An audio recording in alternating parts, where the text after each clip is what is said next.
I was told by somebody close to you that perfect world, long term, you'd love to be the Magic Johnson of Texas. Hey, man. Or the Joe Jamel of Texas. And that's the man here. So, I would love to do that. I mean, I have a lot of respect for Magic Johnson and things that he does. What he did definitely on the court, but what he does off the field is tremendous. And just the team that he has around him now, that he built around him, for them to believe in what he believes in, that's why that's a success. And I'm just happy to have a team now that already love me for who I am, but they also believe what I'm doing and what I do on an everyday basis. What's been the biggest adjustment for you going from playing to entering the kind of corporate world? Well, the biggest thing is not playing, for one. Knowing, I'm still young and I know I can play ball, and the game, how fun it is. Sundays, Mondays, through Saturday, getting ready to play. And then it's something you've been playing since you was a kid, playing Little League football, playing Madden football, and then, have opportunity to play in the NFL. It was truly a blessing. And, not able to play right now, it was definitely tough to make a decision to kind of move forward on some things in life. And, it's all turned out pretty good, but at the same time, I love the game of football, so I'm still active with it and doing things for our next generation to make sure they understand how big, how fun, and how football is an opportunity. What was that, or what did that decision-making process for you entail, deciding to no longer continue playing? Well, I decided on a lot. First of all, my prayer. Definitely you want to pray about, make sure you're making the right decision. And then, how it is, and, with my wife, speaking with her, and, mentors and things like that, and family members, that my mom and family, and talking to my agent. Are you sure? I was like, I'm not really sure, but I am sure. And then, also, having a game plan. That was one of the biggest things that I feel like a lot of my mentors helped me with, to understand what are you going to do when you make this decision. And it made the transition a little bit more easier for me after I made the decision to retire. And you mentioned your mentors. After you stopped playing football, I understand you come back to Austin, and it was important for you, I think, to get kind of a new team of advisors around you almost. What did that entail? Well, I mean, and I wouldn't say more so new.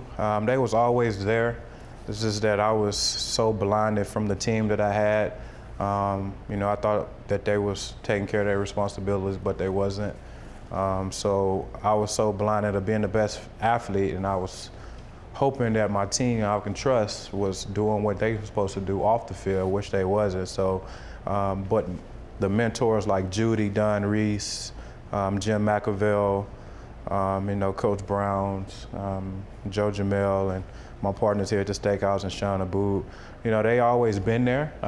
It's just that I was to the point that I needed to use them. And they didn't, want anything from Vince. They just liked who Vince was as a person and wanted to see the best for Vince and my family. So, I had to, when I was all said and done, I was back on campus. When you do stuff like go back where it all started at your roots, that's when I was, got back involved with my people. Didn't ever lose sight of my people. I was always talking to them, keeping in touch. But at the same time, like when you get to the point when you're playing ball, you're so focused on playing football and you feel like your team taking care of those responsibilities and they not. And that's why I was happy that my mentors stood with me and understood what was going on. And, thank God that they mentored me like, hey, Vince, you need to go back and check on a lot of stuff.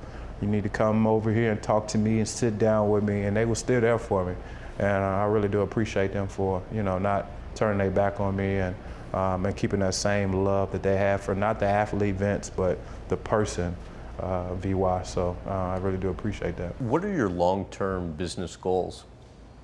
Well, my long-term business goal is, for one, is what I have fun at is giving back to the community. I really feel like that's alone for me staying visible with people is going to carry me for a long time because of the fact once I continue to start my brands and business, by me meeting and greeting and talking to people as I'm doing what they ask me to do, now I can tell them what I'm doing that gets them excited, like, wow, I didn't know you was doing that. So that's what it's all about. And most people think like, Vince, are you tired of doing all these events? And like, actually I'm not, because I'm actually marketing my brand as well, just as much as I'm marketing what's going on about education and what I'm very passionate about. And then when we step off to the side, or if I email you later on in the day and say, hey, I was pleased to meet you, I also want to send you some information about what I'm doing as a brand, as VY, the different businesses I have going on. And they either can be on board with it or not. But out of those 6 or 7 cards that I did receive at those events, probably 2 or 3 of those guys will definitely give you a call back with some interest. And I feel like that, as long term for me, is going to continue to get bigger and bigger as I get older and more mature about the business. I feel like that's going to grow so much because of the type of person I am, for one. And then once you get involved with my team and see the new VY, the new brand, we making sure everything is right. I think that perception will change about the old perception that I had. For more clips from this interview, visit GrahamBensinger.com.